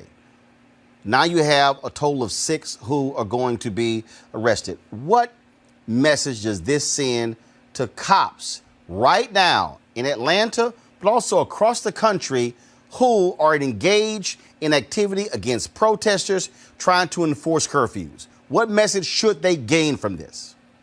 Well, what I am hoping that police officers will understand that if they are violating the law, then there will be consequences. Roland, this is a feeling that many people in our community express, and I know that you've heard it all around the country, but what people believe is that nothing will ever happen to these officers. And that's really backed up by the statistics. In 10-year period between 2005 and 2014, 10,000 citizens were killed by policemen in our country. Only 153 of those cases were they ever prosecuted. So that feeling is based upon statistics, a fairly legitimate feeling. So what we want the officers to realize is that if you're going to do something that is unjust, then that there are consequences. So maybe what these officers will say, I will stick within what my department says is appropriate conduct. We showed the video the other day. They were arresting in Seattle. They were arresting a young white kid. And while they were arresting him, one of the officers had his knee on the kid's neck. Protesters were yelling, "Get your knee off of his neck." And the other officer who was trying to arrest him grabbed his partner's knee and shoved it off of his neck to his back. What that said to me also was that when you are an officer and you are in the middle of engaging someone, you need to be also being mindful of what the fellow officer is doing.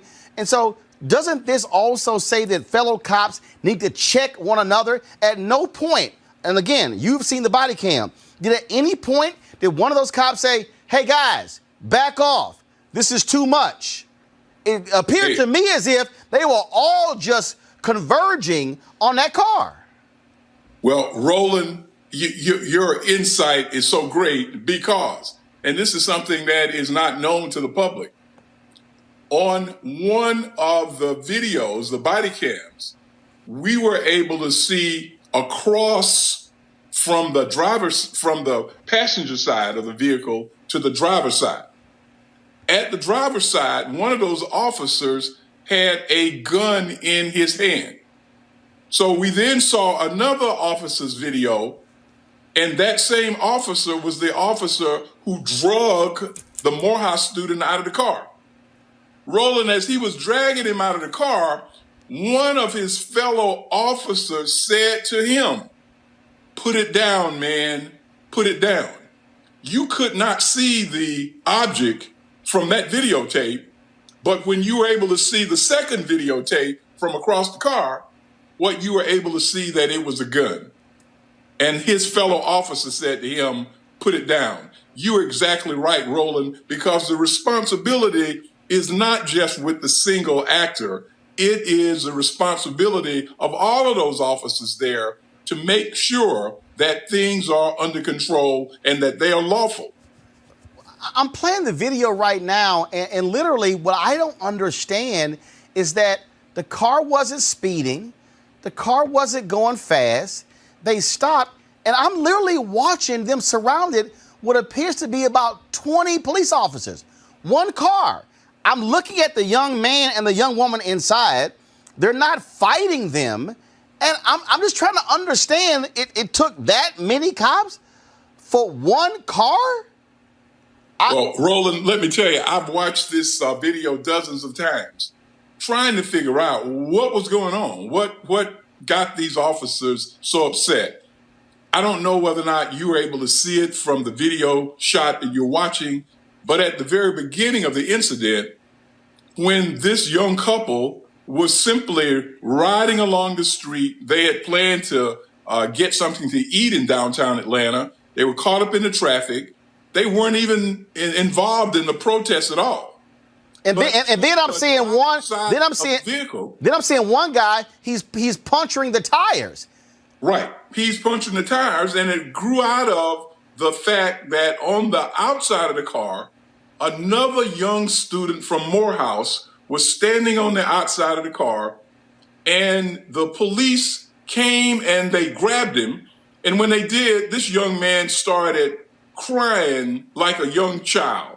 And the driver of the car, Messiah Young, asked the policeman, "Could you just let me put him in the car?" He begged him. He said, "Hey, why don't you just let the guy let him get in my car?" The policeman seemed to take offense at his continuing to ask them to release this young man so that he could get in the car. So you're correct.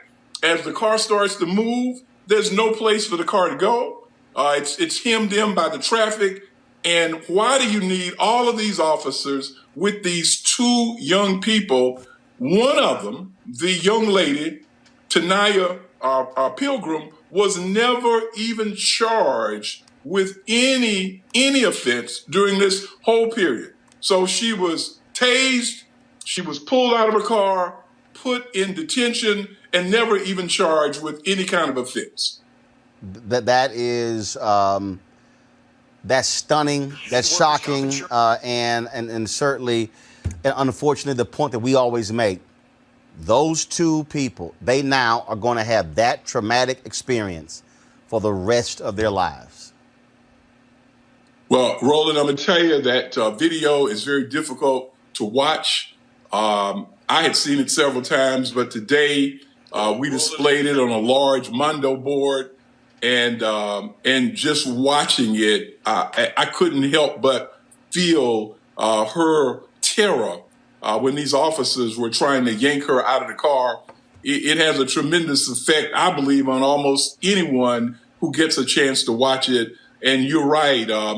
I hope that these two young people can move forward normally. But that is a very terrible consequence to try to figure out how to get beyond. And the last thing, that gun out, luckily nothing happened, but the reality is somebody could have died. And these are what you're charging them with. These are the type of incidents that spark protest, that spark what's happening out in the streets right now across America. Well, Roland, one of the things I pointed out as we viewed these tapes, at the very end of the tape, when the officers were returning to their normal stations, one of the officers who was not involved asked the question. He said, what was this about? He said, what's going on? And one of the officers who was fired by the mayor, and rightly so, that officer who was charged today by our DA's office, this is what he said to that other officer. They pulled out guns on us. And you've seen the videotape, and he said they pulled out guns on us? That's what he said. That they, meaning the two people in the car, pulled out guns on us. And anyone who watched that tape can tell you there weren't any guns involved. And so what you're saying is absolutely right, because if something had happened to those kids, I believe that we would have heard this same refrain, that somebody pulled a gun out, and that simply did not happen in this case. And thankfully, yes, body camera video, and then that television station was shooting.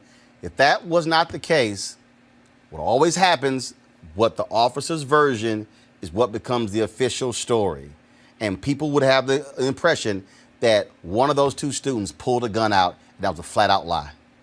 Well, Roland, I'm hoping, and I know you're going to be talking to our presidential candidate, Joe Biden, and I really want to hear the Democratic Party right now.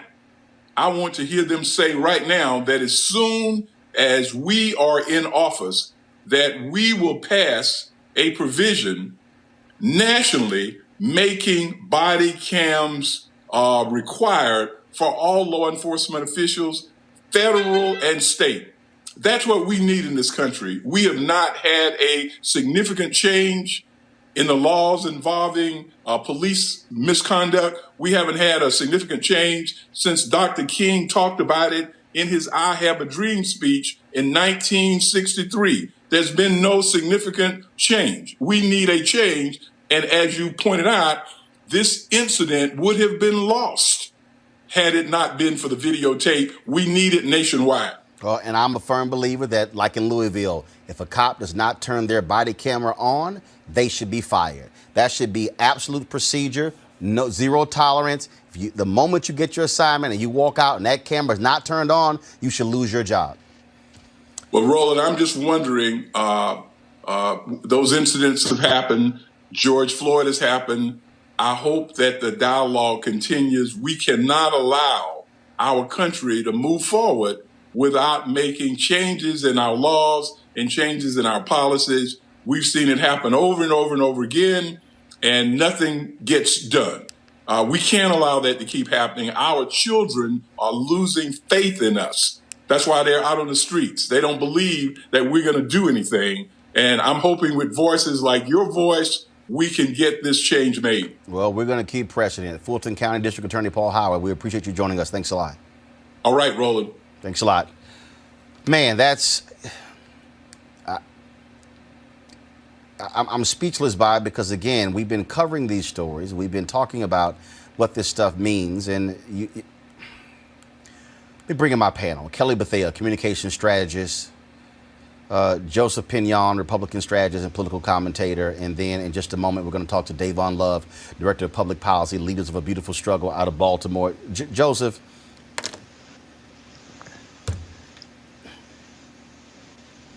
there are no words. If we do not have that body cam footage and the television station was rolling, those cops were going to knowingly lie and make up a story that those students flashed guns at them. I mean, I'm about as speechless as you are. And I think the problem is that we've heard this story and experienced this far too many times in our community. And it starts always with little things. How many times you have somebody who's had a random traffic infraction that somehow the police report doesn't match up, or somehow they've got some type of summons for some citation on the boardwalk where the police report does not match up. And so I think what happens over time is that we have so many people acting with impunity. You know, these are legal documents, right? If the officer, for whatever reason, can't make it to court, or for whatever reason is deceased or retires, you know, those police reports can be submitted as actual evidence, as testimony, right, for what actually occurred. And yet somehow, when the testimony that they have submitted fails to measure up or match up what actually occurred, there is no actual consequence. And so I think on some basic level, as horrific as that is to watch, to imagine, you know, myself as a young person in college, or imagining other people thinking of their own children out there just driving down the street trying to get something to eat. You know, I think, you know, we have to have the ability to drill down on the actual problem that's been festering for far too long, which is a lack of accountability when the people we've entrusted to enact, to enforce the laws, fail to actually live within the bounds of those laws and willfully go out of their way to mislead the public and to mislead the criminal justice system and thwarting the outcomes. Kelly, this is precisely why folks are protesting. Exactly why people are protesting. I did not hear the rationale. I might have missed it, but I didn't hear the rationale behind the cops pulling this particular car over in the first place. They've offered, no. What they said was one of the cop who pulled the gun out told another cop they pointed weapons at us. And it was a lie. Of course it was a lie. And I see that. But my thing is, there, right at the beginning of the video, you actually see a car right in front of them, like hooping and hollering and the like. And then you see a car behind them pulling up as well. So it just frustrates me how they just picked this particular car because it had black people in it, because the car in front of them did not. And if you see that in the footage. So when people are protesting and the like, this isn't just about white officers, right? This is about police enforcement in general. This is about police brutality in general, because you can still uphold whiteness and be black. That is a very real thing. Yeah, white first of all, supremacy doesn't just live within white people. If you uphold whiteness and you are not white, you are just as big of a problem as white people who hold up whiteness. Well, first of all, again, to your point that people have to understand, guys, go to my iPad. This is a cop thing. 5 of the 6 cops that they are filing charges against are black. They're black. And it's because, you know, again, they're upholding whiteness. And you see that in their actions. And that's what's so frustrating to me. It's not just a black versus white thing anymore. It's a black victim versus white supremacy thing now. And that's what people are protesting about. That's why Black Lives Matter. Because even black people, like these cops, didn't think that Black Lives Matter. That's why people are out on the street. That's why I have to be home before the lights even cut on in D.C. at 7 p.m. That's why all of this is happening. People are frustrated. It really was the perfect storm for these protests. You have people with no jobs, nowhere to go. You see all of this on your social media. I promise you, at least one of, at least one person who has had, if it's not yourself, who has had an experience with police that is adverse to your entire being, to your entire life. And when I heard the district attorney saying, yeah, these tapes are difficult to watch, it's even more difficult to experience. Got it. It's more difficult to live. This is Davon Love. I want to bring you in. We just finished talking, of course. Davon, did you hear the interview with DA Paul Howard out of Atlanta? I did not. Okay, so basically we interviewed him. They announced today they're filing charges against 6 of the cops who were involved in snatching and tasing those 2 black students, one from Spelman, one from Morehouse. And what he said in the interview that with the body cam footage they saw, they were going across the car. One of the cops on the driver's side had his gun pulled, and one of the other officers said, "Put the gun down." And then later, the guy who pulled his gun, another cop said, "Why did y'all stop the car?" And he said, "Because they pointed guns at us." That was a lie. And it goes to show you how cops, I keep telling people, they will make up a lie in a heartbeat to save their ass. And if there was no body cam footage and their TV station was not shooting, their version of the story would be considered infallible. Right. I mean, I think that's part of, when you think about the culture of policing, like I think what a lot of the mainstream public is now getting a taste of is the extent to which law enforcement, the policies that govern policing, allow them to know in many cases that when they lie, they won't get caught. So, for instance, you think about, for instance, the Law Enforcement Officer Bill of Rights. There are about 16 states that have those, you know, Minnesota being one of them. And in many of those agreements, what you have is that officers, when they've alleged to have engaged in brutality, they have a certain amount of time. In Maryland, it used to be 10 days. Now it's 5 business days before they have to make a statement on the record. So they're used to being able to construct stories and be able to kind of backtrack to be able to cover their tracks. And in fact, some places, they get to look at the body cam footage. Exactly. Sure do. They get exposed to all the evidence that is made against them. And so in the internal, particularly when they have internal administrative processes for making determinations of, you know, what should happen with the officer, that, as you mentioned, in many of these agreements, many of these law enforcement Bill of Rights procedures, it allows the officer, in addition to seeing the body cam evidence, they actually get to see all the evidence put before them. And so that's a pretty unprecedented level of access to information against you, more so than the average, you know, civilian gets. All right, folks, back to that Roland Martin Unfiltered video in just one moment.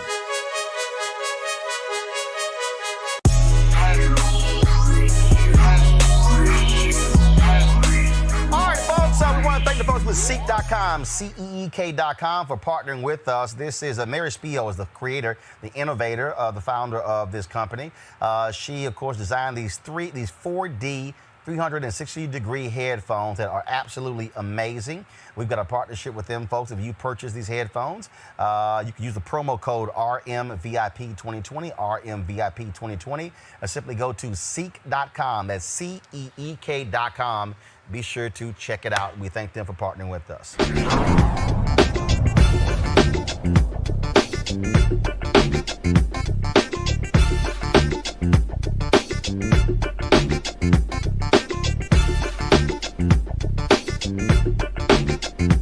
You want to support Roland Martin Unfiltered? Be sure to join our Bring the Funk fan club. Every dollar that you give to us supports our daily digital show. There's only one daily digital show out here that keeps it black and keep it real. As Roland Martin Unfiltered. Support the Roland Martin Unfiltered daily digital show by going to RolandMartinUnfiltered.com.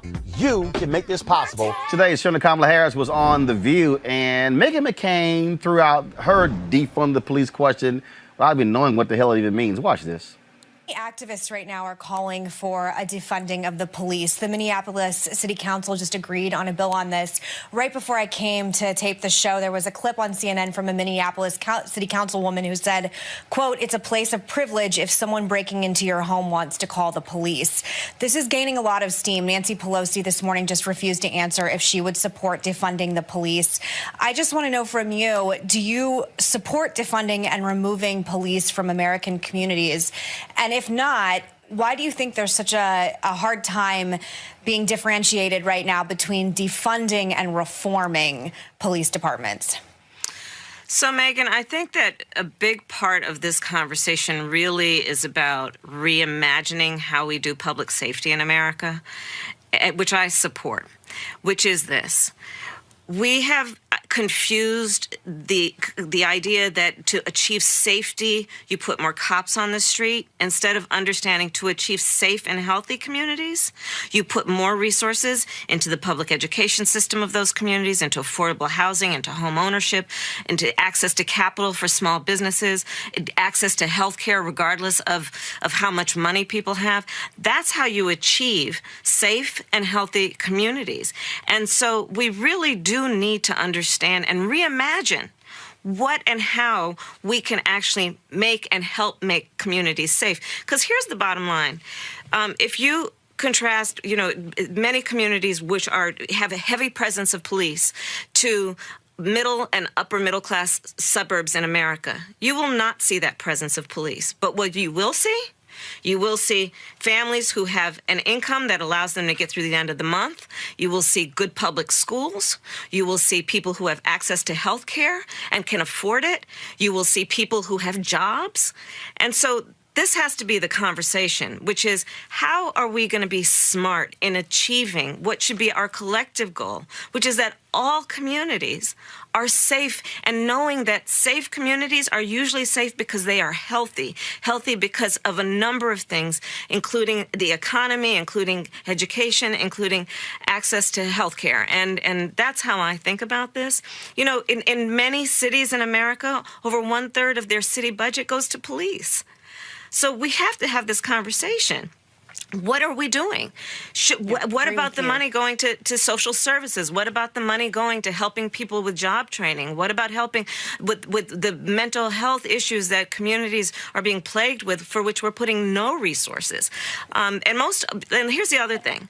When I talk to law enforcement, they know that they don't want to be, nor are they skilled to be the ones who are responding to someone with mental illness or substance abuse or the homeless population. But in many cities, that's what's happening, because we are not directing those resources, those public resources, to where they need to go, which is addressing mental health, homelessness, substance abuse, so that we don't have to have a police response because we are smarter.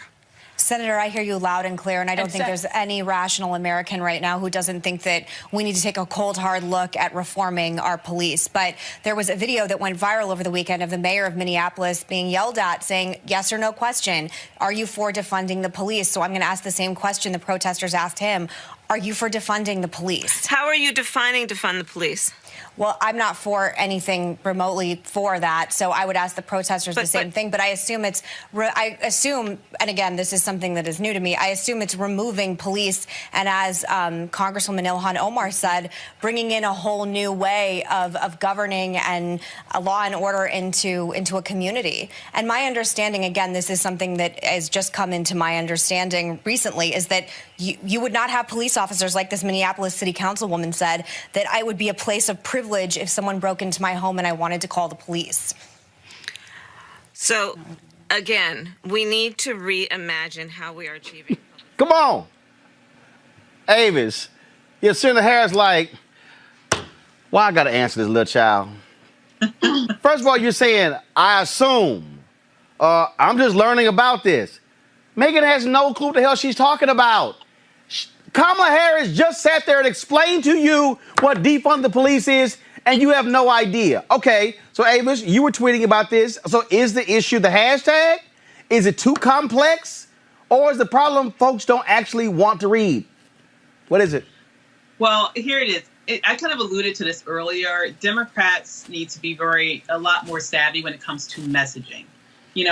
We have great ideas, and I don't think anyone with 2 grains of sense would disagree with anything that Senator Harris just said there. Even Meghan McCain seemed to agree with what she was saying. The challenge is that the actual phrase that's being used to describe that can lead people to misinterpret what's being demanded here. When I hear the word defund, the original thought that comes to mind is to zero out a budget, right? That's what most people will believe. So it requires a lot of explanation and a lot of education to get people to the point where they really understand the broader arguments around it. Here's the challenge with politics. When you're explaining, you're losing, period. But the deal though, but Brittany, and it seems like to me, if your argument is that you want to redirect funding, and you have to go into greater detail, that's fine. To me, a better argument or a better thing to focus in on would be to say demilitarize the police, and then I think more people can get that and understand that. Now I can go and explain other things that I might want to do with funding. I disagree. I disagree because here's the problem, Brittany. Even if you say demilitarize the police, then that means, hold up, the police, they're the military? Hold on, the military is the Army, Navy, Marines, and Air Force. No. They're seeing they saw the tanks. But that's not. But that's still a limited piece of terms of police reform. The real. Yeah, but it sounds a whole. It makes more sense. No, actually, it doesn't. Here's the problem. Here's the problem. Defunding Planned Parenthood. When people were making the argument about defunding Planned Parenthood, they weren't saying take the money from Planned Parenthood and put it into all these other places, but still make sure that Planned Parenthood exists. That wasn't right. The argument. Because wait. But Avis, that's because they were talking about bringing it to zero. And that's because, that's because the people who were saying that got to define it.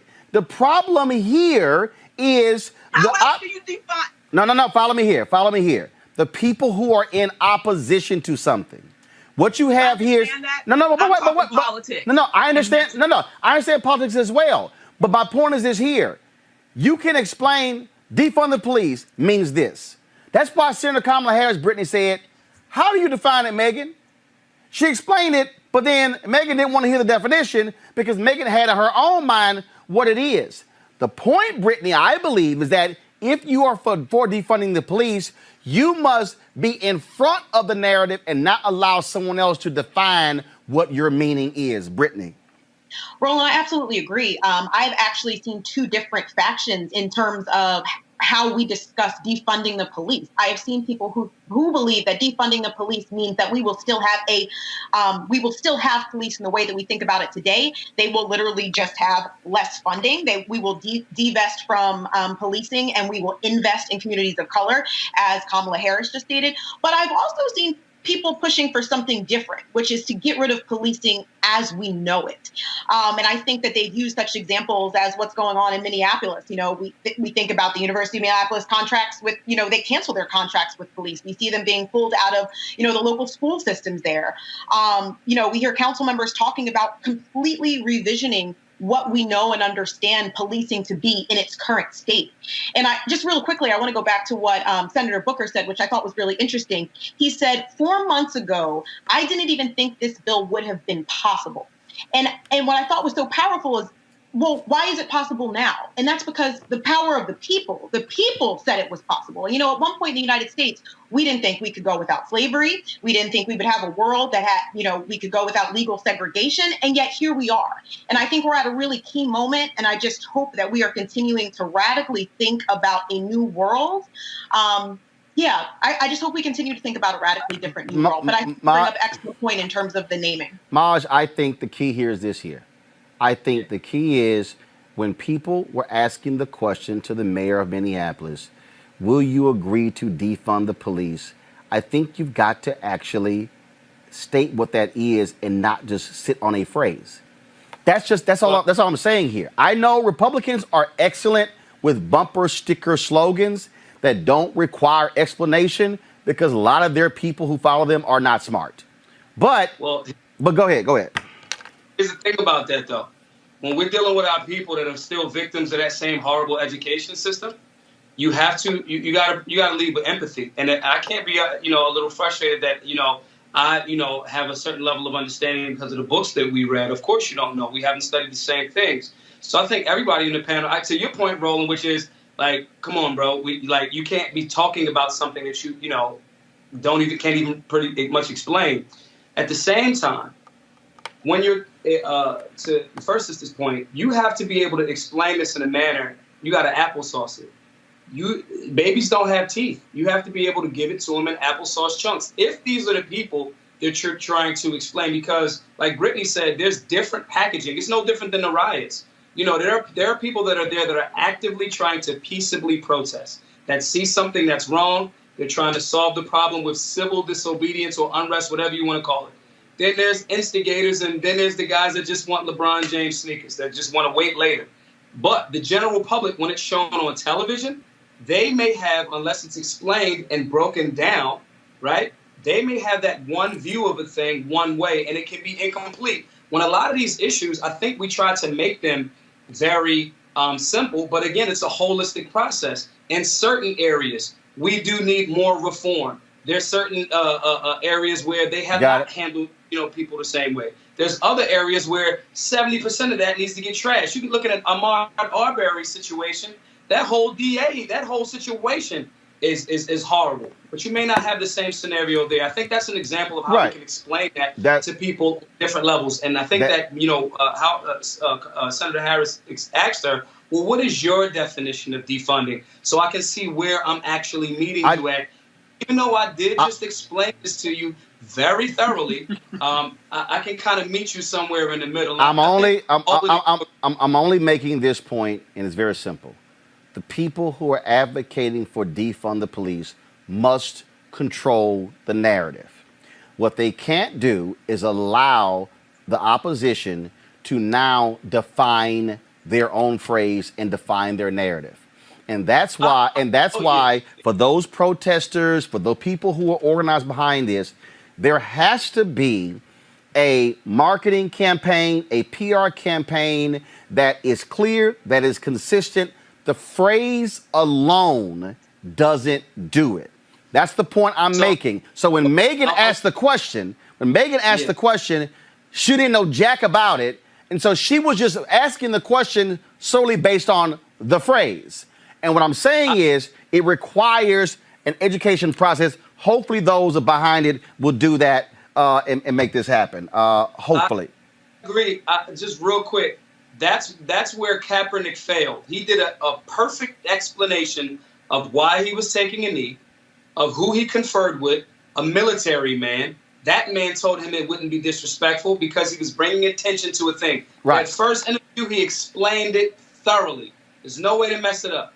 Then he disappeared. Then media hijacked the message. And so in that sense, absolutely. Well, but also, his deal was he explained it, and he's not. Look, Colin's a very shy guy as well. That goes to it, and so it's all a part of that. I'm just saying, for the people out there who believe in the defunding the police and the concept, what I'm saying is control the narrative. Do not let the negative folks start telling you what it actually means, because that's where it's going to be a problem. And I can see it happening, but it hasn't taken foot yet. But we'll see what goes down. All right, folks, back to our Roland Mark Unfiltered video in just one moment.